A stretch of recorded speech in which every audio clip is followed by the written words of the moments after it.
నమస్కారము. ఈరోజుటి మన దర్శనీయ క్షేత్రము జనకపురి. ఇది నేపాల్ దేశంలో ఉంది. అలా త్రేతాయుగంలో మిథిలా దేశపు రాజధానిగా వెలుగొందింది. జనక మహారాజు సంతానాపేక్షతో పొలం దున్నుతుండగా ఆ నాగలికి తగిలిన పెట్టెను తెరవగా అందులో ముద్దులొలికే చిన్నారి పాప ఉంది. ఆ పెట్టెలో ఉన్న ఆ పాపకు సీత అని పేరు పెట్టి జనక మహారాజు చాలా ప్రేమగా పెంచుకున్నాడు. సీతమ్మ వారు పెరిగినది ఈ కోటలోనే.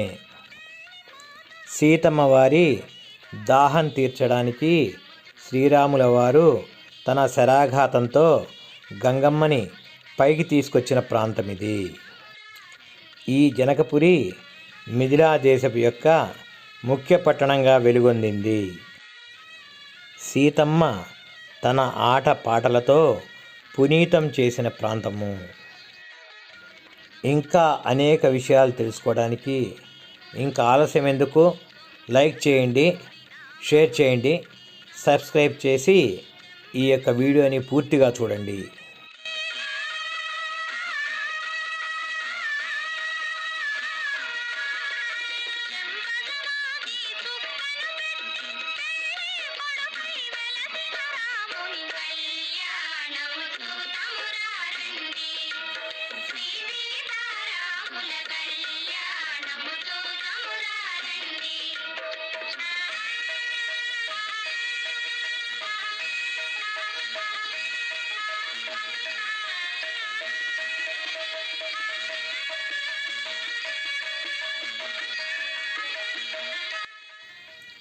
సీతమ్మ తన ఆటలలో భాగంగా అక్కడ ఉన్న శివధనస్సుని పక్కకు జరిపింది.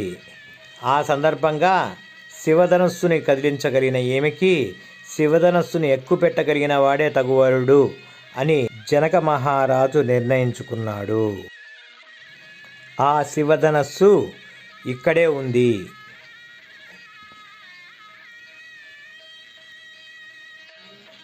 సీతమ్మ తన వివాహ సందర్భంలో గౌరీ పూజ చేసుకున్న మండపంగా భావిస్తారు.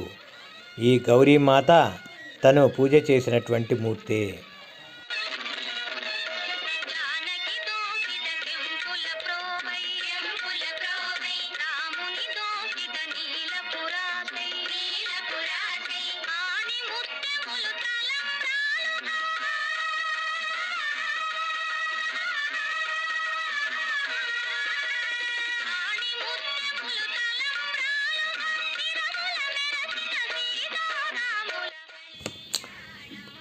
ఇది సీతారాముల కళ్యాణ వేదిక.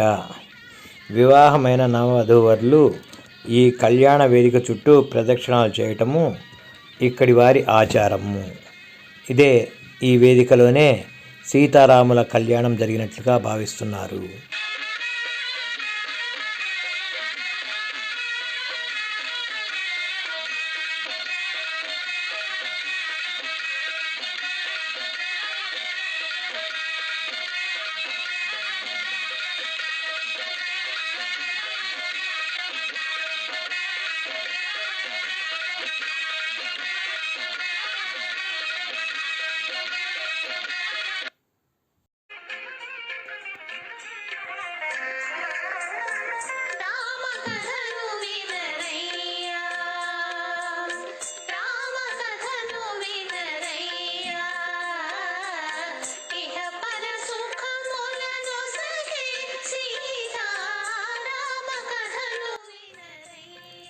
ఇలా జనకపురిలో సీతమ్మ నడయాడిన జనక మహారాజు యొక్క కోట బయటి నుంచి చూస్తే చాలా సుందరంగా కనబడుతుంది.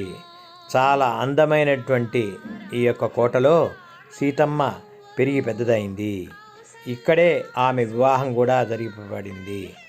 ఈ విధంగా జనకపురిలోని ప్రతి అడుగడుగు రామాయణ ఇతిహాసంలోని అతి ముఖ్యమైన కళ్యాణం ఘట్టాన్ని గుర్తు చేస్తూ పరమ పవిత్రమైనటువంటి సాక్ష్యంగా ఈనాటికి నిలిచి ఉంది అని చెప్పడంలో ఎలాంటి అతిశయోక్తి లేదు.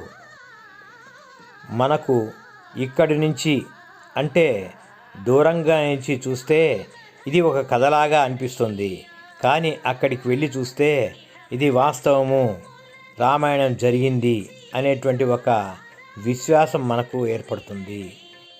ఇక్కడి ప్రతి కట్టడము వాల్మీకి రామాయణంలోని ఒక ఘట్టాన్ని గుర్తు చేస్తుంది అంటే నమ్మక తప్పదు. జై హింద్.